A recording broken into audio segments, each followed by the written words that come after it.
Well, thank you all. Our next session, ladies and gentlemen, thank you all for settling in so effectively.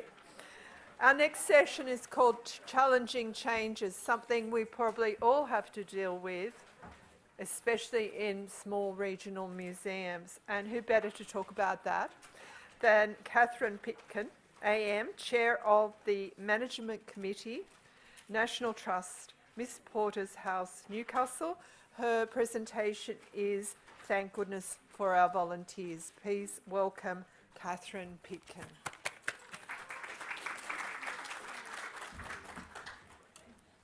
Good morning all. When I was invited to present to you today, I started with the point, why am I a volunteer and why am I still a volunteer at Miss Porter's house in Newcastle? I'll come back to that. So Miss Porter's house, I'm not doing a PowerPoint. As somebody just described me, I'm a naked presenter. Sorry. However, I have left notes, up the top, so that you don't, that's the compromise. Miss Porter's house. Miss Porter's house is the only National Trust property in Newcastle. It's a freestanding Edwardian terrace, which sounds like an opposition term, I know. How can you be a terrace and freestanding? But that's how it's described. It looks as though it should be a terrace. It was built in 1909 by Herbert Porter, whose family ran a business behind the house in Hunter Street, which is Newcastle's main street. In 1910, Herbert and his new wife Florence moved in. They had two daughters, Ella and Hazel, who lived in the house all their lives. Herbert died in 1919 at 41 from the influenza epidemic. And the last surviving daughter, Hazel, died in 1997 at 83 and bequeathed her house to the National Trust. It's said that she did that because she didn't want it to be knocked down and turned into a car park. It is ironic that on either side and at the back of the house there are car parks today. It is a house museum. It is an ordinary house lived in by ordinary people in Newcastle. It's not a flash house. It's not a grand house. But they lived their house, I think, in preparation for it to be a museum. They threw nothing away from 1909 to 1997. Those of you who have visited know what we mean by that. It cost £509.18 to build and was designed by the Newcastle architect Wallace Porter, who was brother of Herbert Porter. For 20 years, the house has been managed by a volunteer committee. We're only volunteers at Miss Porter's house. We have 30 active volunteers and we have 5 what I call retired volunteers or social volunteers who no longer want to do guiding, no longer want to cook, no longer want to garden or fix things, but come to social events. And we're very grateful to have them still associated with us. So, how do we attract volunteers? We have had the grand volunteer drive. We did this in cooperation with other Hunter properties. We went for a weekend, we fed people, we had stalls, we talked, we had displays, and we got 2 volunteers. They're great value, but that's what we got. And I don't know that the other houses did all that much better. So we rethought that, and now every volunteer at Miss Porter's house is a recruitment agent for the house. So we all know what to look for. Anybody visiting the house who said, "Oh, you seem a nice group of people. Oh, would you like to think of joining us?" Or, "This is nice, I've never been here before and I've just moved to right? We have triggers. We have triggers that make us invite people. Would you like to think about being a volunteer? And that's how we've got most of our volunteers. Sometimes they transfer from other National Trust properties, but mostly we look for that little key phrase. So if anybody spends a long time in the house, talks to people, looks positive, that's it, they're done. So that's how we get volunteers. How do we keep them? Well, last week I was listening to ABC Radio and I heard Wendy Harmer and Richard Glover talking about happiness. And Richard Glover said, you don't look for happiness, you live a life of purpose and happiness comes. And I thought, that's true. And I think that's what volunteering brings to a lot of us. It's a sense of purpose, and the happiness is a byproduct. So how do we keep our volunteers? I'm only speaking about my experience and in my context of the house in Newcastle. But because we have 30 active volunteers, we operate on a committee structure. And that committee structure was set up by the previous chair, Dr. Roland Bannister, and for us it works brilliantly. We have 10 volunteers on our executive, and you might say, oh, that's a lot of people. I tell you what, the only reason they miss meetings is if they're sick or travelling. So that's it. They're monthly meetings and they're there. We then have subcommittees, and we have subcommittees for things like the building, the house and collection, the garden. They're probably obvious. IT, workplace health and safety, and I've forgotten, research. You'll notice we don't have fundraising because fundraising is the responsibility of everybody. So we have a member of the executive oversees each of those committees, but a member of the executive is on each of those committees but may not be the boss of the committee. I am on several committees, and one of them I am a cleaner. I clean things in the house under the direction of the person who is expert in that area, not I. So one of the benefits of that committee structure is that there's a lot of people doing a lot of things, not a small group of people doing a lot of things. So that works for us. Fundraising, I said, is the responsibility of all, but there's always a member of the exec. So we set up a team. If we've got a thing like the Bunnings barbecue, which is coming up, I'm a worker, but it's coordinated by a member of the executive. So we've been heavily involved in the debate about where to... I do love that in Australia, it's not always the important things that get traction, is it? Sometimes it's just a minor thing like where do the onions go on a sausage sandwich? You would have thought the world was ending. So, induction.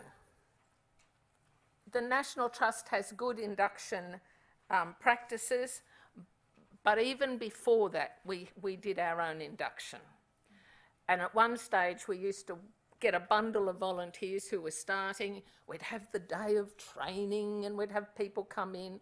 But then we found that was onerous, fairly boring, and we'd put it off till we got enough people to induct.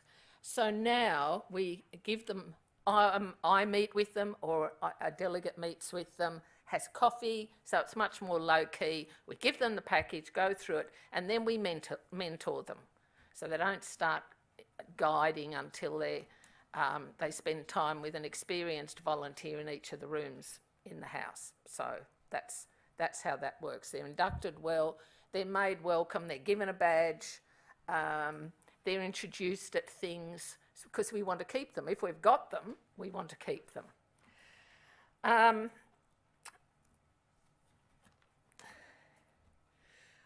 We make sure that we comply with our volunteers with all the things like the code of conduct, the working with children. All our volunteers have got working with children clearance, as they should have.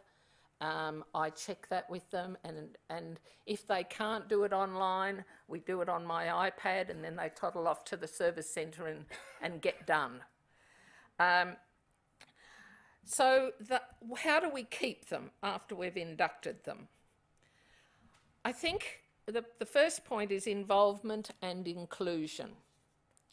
Now, unlike employees, volunteers have all sorts of various amounts of time to give to the organisation. And some will be available always. You must all have volunteers who say yes to everything. And then you've got somebody who says no, but maybe just be persuaded for certain things.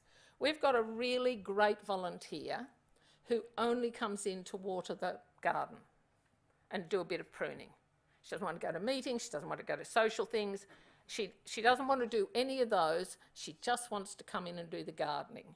I only see her randomly and say, the garden's looking nice, and she said, oh, we need the hose fixed, or we need, fertiliser, and I say, you've got your budget, just, you've got a little budget, just do it. But that's all she wants to do, but she's very valuable. And so we keep inviting her to things just in case she changes her mind, but she doesn't. She just wants to water. But she's a classic volunteer. Just let her get on with it. These microphones are not great for somebody who waves their arms around. So we have a lot of volunteers who don't want to come to meetings, and I can understand that. They just want the executive to get on and run the place properly and attend the AGM if they have to, and that's it. But it's important that volunteers are informed of and offered all the opportunities that might arise. So all the volunteers, regardless if they're a 2-hour-a-week or 50-hour-a-week volunteer, are offered the same amount of opportunities. We have no hierarchy of contribution in our place. So one of the keys to this is communication. Obviously, that's obvious, isn't it? Communication. I work, as a former communication teacher, I work on the principle that too much is just barely enough. Now, other people might operate from another point of view, but I operate from lots and varied communication. So our primary thing is by email, but I know that not everybody reads it when I want them to read it, which is within the day, might be a week later. We have newsletters. We have a volunteer newsletter which goes out. It always has pictures of the volunteers doing things. So every time we do anything, we take pictures, we put it in the newsletter, because then they read it, because they want to see whatever pictures are around.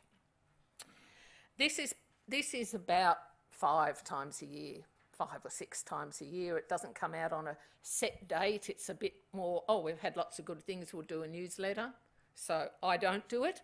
That's done by the bloke that runs the Bunnings barbecues. But I have input into what goes in the newsletter.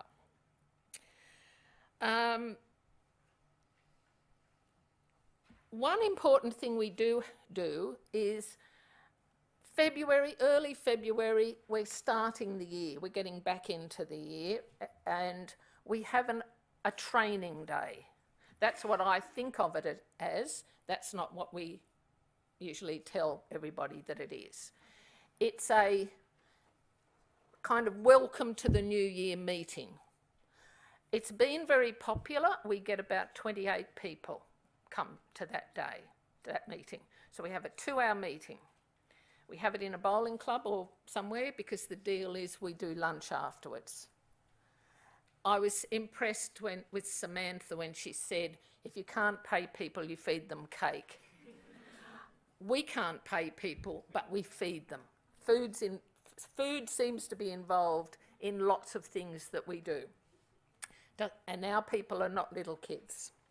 So communication is one of the things. And at this training day, we plan for the coming year.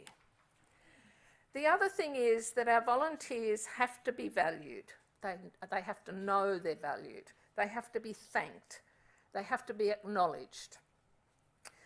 One of the ways of knowing that volunteers are valued is delegating. So delegating to volunteers the things that have to be done in the house. I don't know all the things that are done. Our volunteers do things that I'm not even interested in. Sewing bees. No, not me. I'll do strategic plans and evacuation plans, but not sewing bees. But there's a group of people who love sewing bees. The other thing that attracts volunteers is success, and this is good governance. If your place is running well and follows good governance principles, volunteers come because they have confidence in the organisation. So we make sure that we've got all the things. Meetings are run properly. We've got strategic plans. We've got good budgets. The other issue, I think, is that volunteers must be treated with respect. Respect for the time they give and not wasted ever. You don't have a working bee where things are not organised. So everything must be hyper-organised before they come so they've got confidence. I'll close now with the answer to my initial question. Why do I stay volunteering at Miss Porter's house? Because there are lovely people with whom I work. That's the main thing. Because I like feeling useful and can contribute in small ways. I also like learning new things, not how to make Suffolk puffs, for Christmas tree decorations, but I will like learning other things. And solving problems always gives me, you say, what are Suffolk puffs? Ask me later. So it always gives me pleasure to solve problems. But I think one of the ways of keeping volunteers is just be nice to them. Yeah, thank you.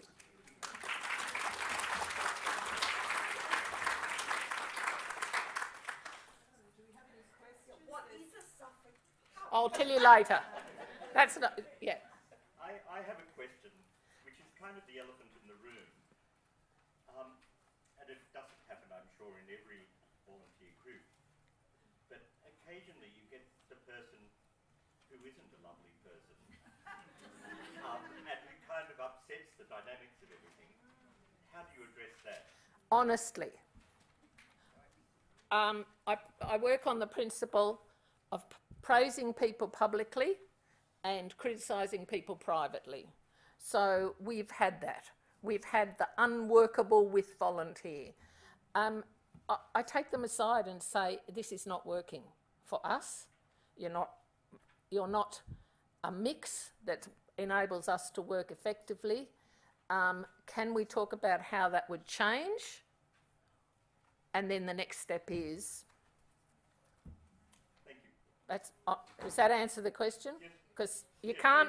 I think it's fantastic that you have the courage to do that, because I've seen it where it's happening, but nobody knows how to deal with it.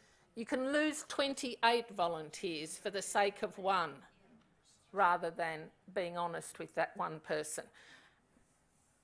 So, good question. Thank you very much.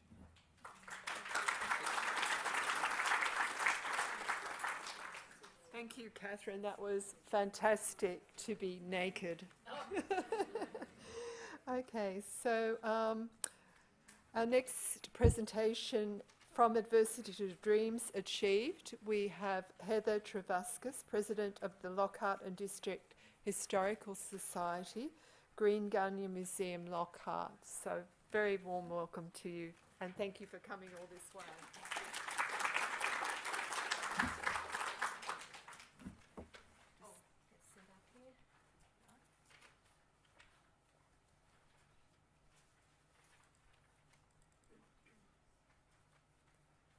Just lift it up a little bit and then go down to where that's it. Yeah, that's it. There you go. You can see it over there. Thank you.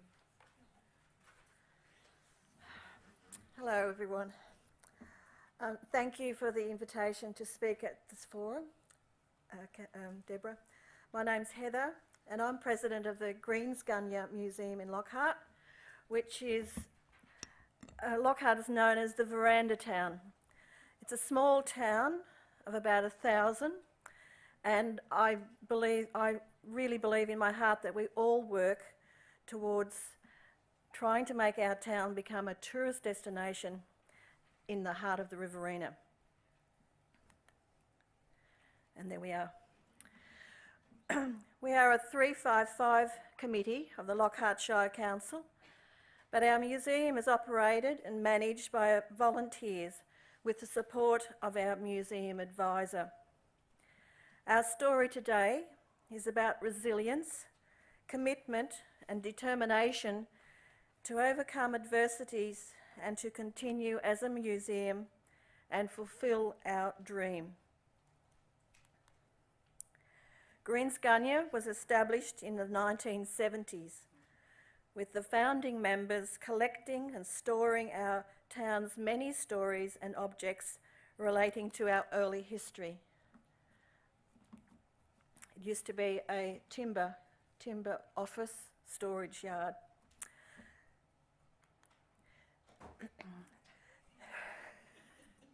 The museum also incorporated a craft shop in the front reception, as many museums did back then, and it was operated by the volunteers to raise funds for the museum. However, by the early 2000s, the museum was in crisis, with minimal object care and with the museum being managed by a small group of ageing volunteers who were finding it increasingly difficult to keep the museum operating.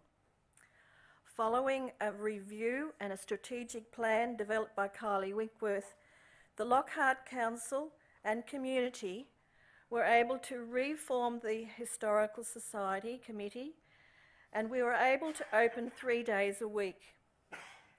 Like many, I had no idea about working in a museum, but we had ideas and we had enthusiasm. The craft shop moved elsewhere in town, and the committee commenced a program of exhibition development, object reviews, and reorganisation of existing spaces.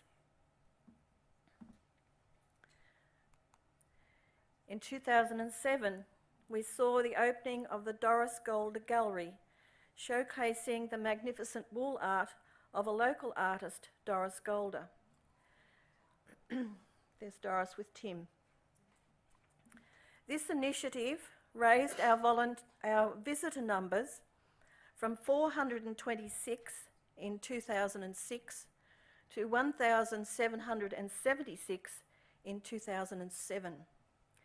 This level of visitation was maintained for a number of years.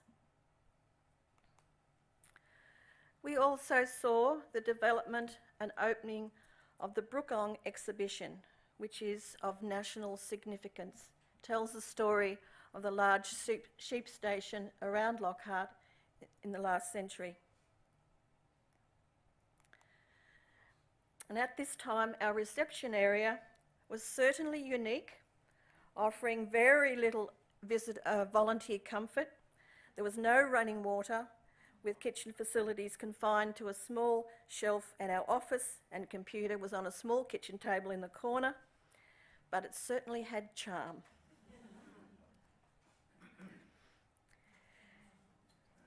In October 2010, we faced the first of 2 flood events, and it was overwhelming. But through hard work and determination by the volunteers and the many community members who offered help, we were able to reopen within 3 weeks. However, many of our old display units had fallen apart, with some objects being damaged beyond repair. 8 drawers of files and 6 drawers of maps had been inundated, and we left a sodden mess. Drying all the paper records was a major problem, which we had to tackle page by page. We used every paper towel in the supermarket, and we had hair dryers working all day. This was not necessarily good museum practice, but with the sheer volume of paper objects to dry, it just had to be done this way. Sun-dried. Many of the objects went straight to our freezer to be worked on in later months. Luckily, we had a freezer where our Doris Golder's pictures used to be stored once a year. Luckily, we had cement floors, so we were able to just hose out many areas, and then we used large industrial fans and dehumidifiers to take some of the moisture away. With our insurance claims, we were able to purchase steel shelving units, display units, and had new carpet laid. The management committee raised the filing cabinets on steel frames and were determined to have very few objects at floor level. We were exhausted, but had done the best we could, with many of us learning best museum practice on the run. 18 months later, disaster struck again.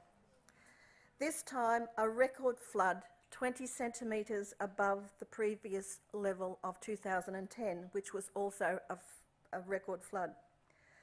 This resulted in a metre of water in some areas, especially in places where it couldn't escape easily. Our carpet had only been renewed 6 months prior. Our freezer was still contained objects waiting to be dealt with. We were understandably devastated to have to face all the work and heartache again. This flood occurred at night, and my husband and I were at a wedding in Wagga, and by the time this photo was taken, the next morning, the water had receded to a certain extent. Despite measures to ensure our records were above flood level, we still had wet files, damaged display units and objects because the flood was so much higher. And after 3 days, we were finding more display units affected as moisture seeped up through the bottoms of the cabinets. As a result, we had mould growing in unexpected places. We again called on our volunteers and community members to help us. However, because more of the town was affected this time, we had to rely on a core group who worked 8 hours a day for a month to get everything presentable. Senior students at our local school also lent a hand. These flood events only seem to happen in 40-year cycles, but with Lockhart Shire Council's flood mitigation program now underway, we hope we don't have to face one again. However, this flood prompted the council and our committee to look at other options for the museum. As a result, plans were developed and applications made for any and every grant available. We were fortunate to receive a total of $370,000 in grant funding from federal, state, local organisations, including $50,000 from Bendigo Bank.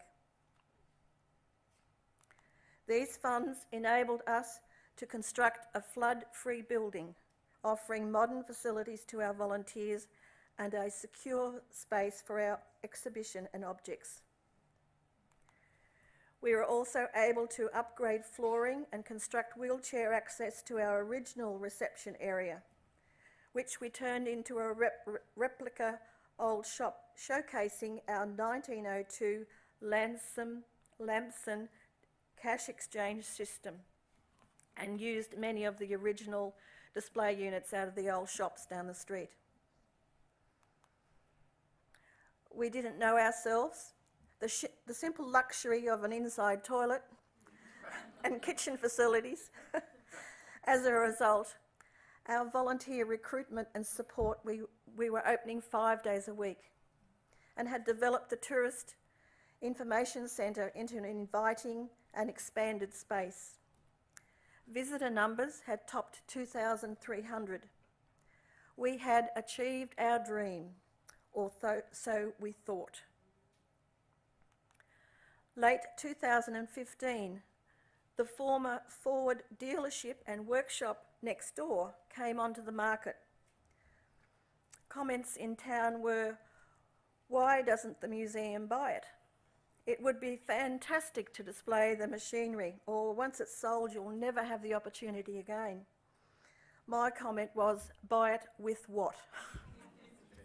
We had exhausted our resources and had already received $50,000 from our local Bendigo bank, so we couldn't ask for more from there.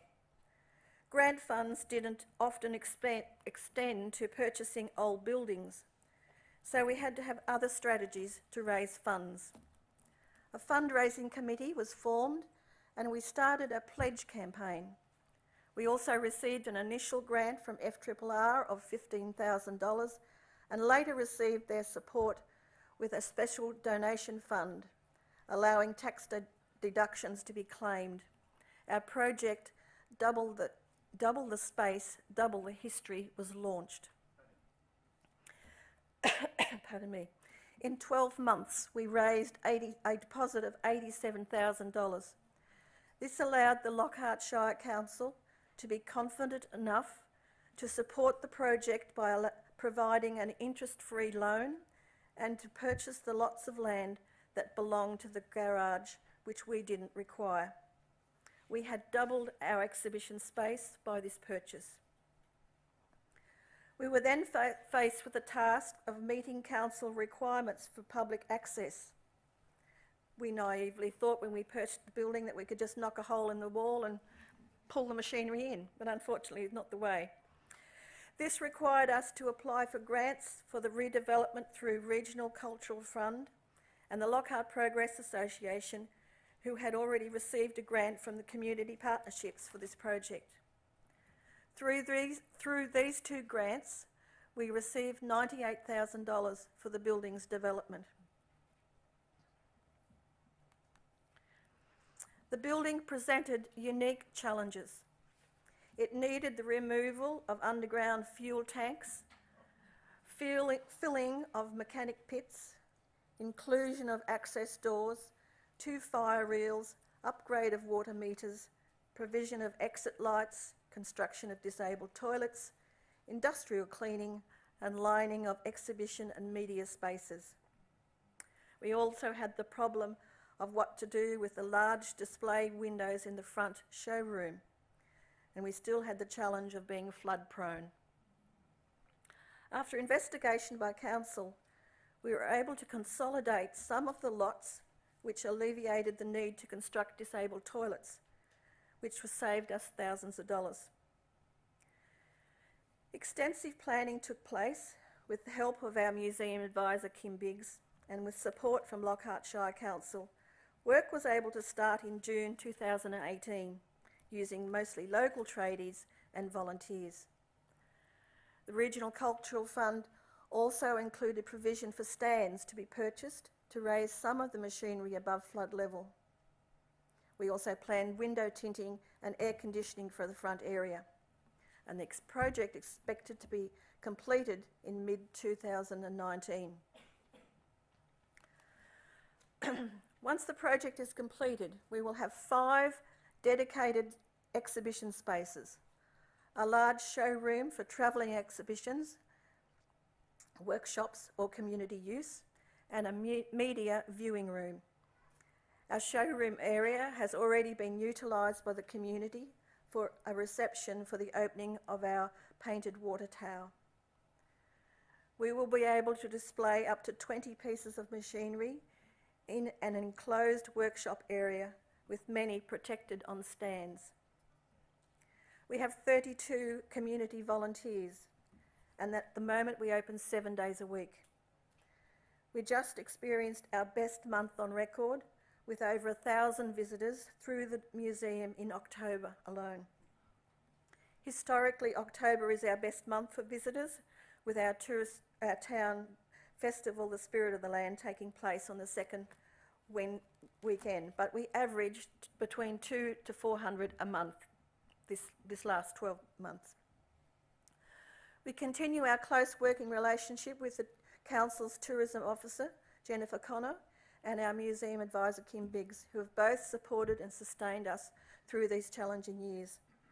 For me, it's been many sleepless nights, but I've now developed skills in project and human resource management, which I never had before. We are no longer seen as just the historical society run by a few oldies who like old machinery. We have worked very hard to increase our profile in the community and are seen as a valuable asset to the town. In the last 3 years, our efforts have been recognised through a number of tourism awards. We are in the process of developing exhibitions for our new area concerning the town businesses, and also exhibitions on Tim Fisher and Jackson Strong, both well-known locals. All our machinery will be evaluated and developed into thematic displays with storyboards and new labels. We still have a lot to do before we can open, but we have emerged as a professional and relevant organisation with the philosophy of it can be done. There will always be challenges in our museum. There are still some major difficulties to be met. But with the support of our community, we can look forward with the confidence and work to fulfil our mission. Our mission, our spirit, our land, our stories, our people. Telling those stories, we hopefully will be achieved. Thank you.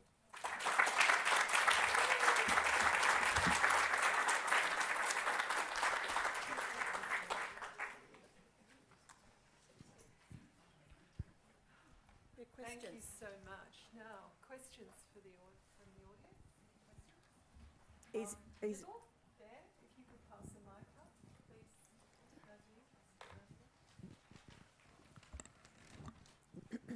Thank you for that. That's such an inspiring talk. That's marvellous. Thank you. I'm just curious, how many other museums are there in your council region? One other Just one other. at the Rock Museum in the hall. It's only just been developed in the last probably 4 years. So you basically have a very good cooperative arrangements with the community and the council by the sounds of it. Absolutely. The council recognises the importance of the town, but as I said before, we are a tourist information centre as well. So we have a really wonderful art and history is our focus of our town as far as tourism potential goes. And we're utilising those two aspects really, really well. The council, they see our importance to the town, yes. Any other questions? One here. It's not a question, it's actually a comment. Thank you. You were undertaking the standards program, Yes, and Tamara and myself visited you in 2014, I think it would be, before you actually purchased that building. And I am thrilled at what you have achieved. thank you so much. Congratulations. Thank you so much. It's been hard work. Yes,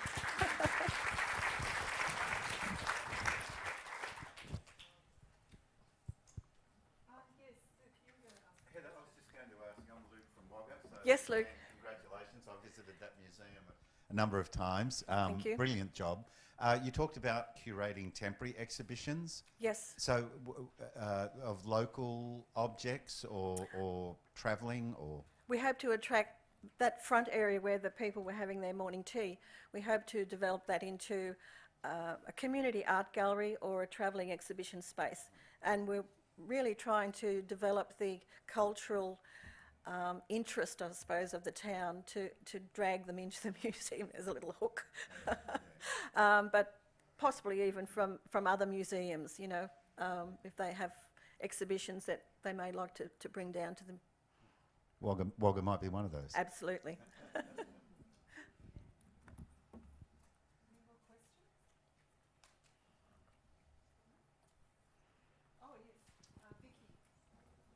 Thank you. You said when you bought the building, then you had all these other things you discovered. Yes. Where did that funding come from for? The actual purchase. No, afterwards you said you'd already used all your resources. Yes. Yeah, sorry. The $87,000 was from the fundraising from the community. Then we received an interest-free loan from the council, and then we were able to purchase the building. It was after that, then we realised we had to do all the upgrades that we applied for the grants through Regional Cultural Fund and got the $98,000. Yeah, thank you. No worries. Can I ask a question?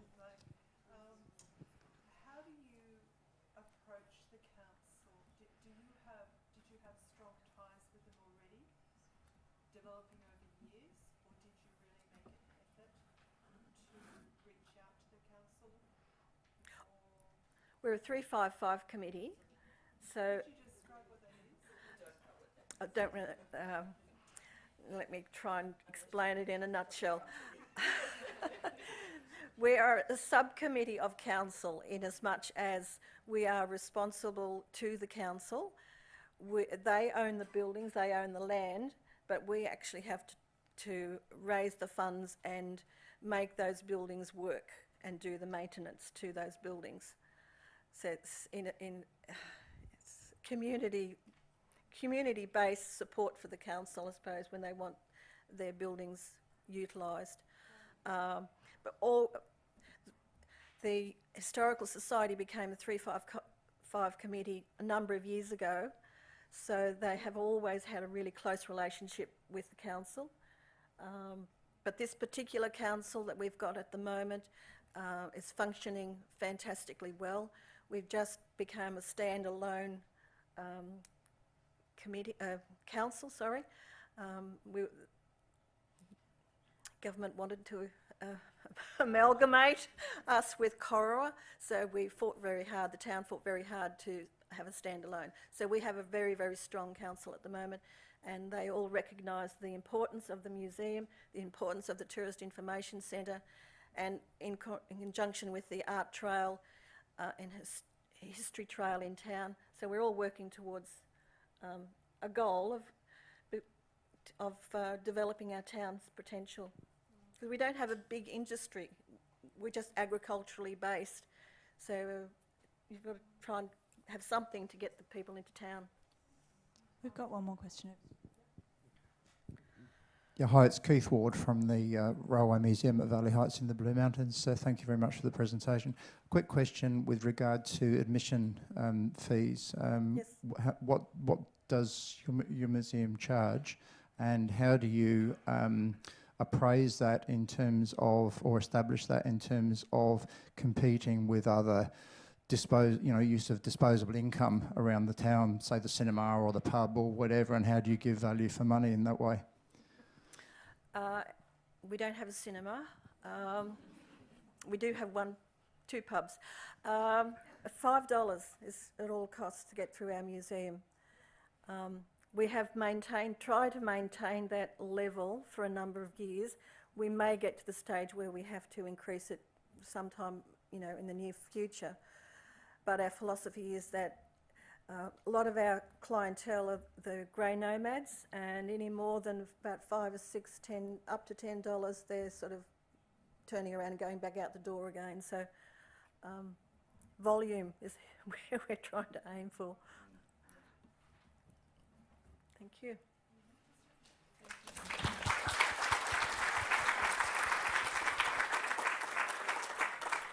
Thank you so much. That was a wonderful example of tenacity over years, Heather, so thank you so much. We'll soon break for lunch. It seems like we've just had morning tea, but yes, we're going to have lunch. I just thought I ought to mention that on the feedback forms in your packs, if you want to mention anything about an exhibition that you'd like to see or a program that you'd like to run, like being run in a regional location or Western Sydney location, please do put that on your remarks on your feedback form. Okay, so we'll break now for lunch. Thank you.